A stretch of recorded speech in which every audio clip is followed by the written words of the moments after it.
Hey, what's going on, guys? Welcome to my MERN E-Commerce course. So I just want to take a couple minutes and kind of let you know what this course is about, what's required, and so on.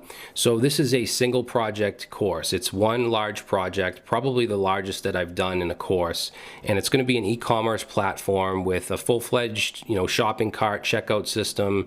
We'll integrate the PayPal API so we can pay with PayPal or credit or debit card. We'll have a product review and rating system.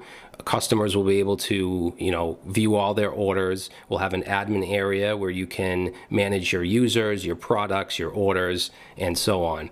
Now, as far as what you need to know to take this course, I would say at least the basics of React. You definitely don't have to be a pro, as long as you know what a component is, what state is, what props are, just the very basics. If you've watched a crash course or two, that should be enough. And as far as the back end using Node and Express, you don't really have to have much experience, but if you can build a simple REST API, that's fine.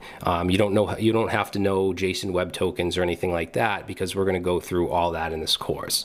All right, so again, this is project-based. It's not a video documentation type course. So if you like to jump in and get your hands dirty and actually build something that you can, in the end, customize, you can put on your portfolio, then I think you're going to like this course. So in the next video, I want to jump in and show you a demo of the exact project that we'll be building.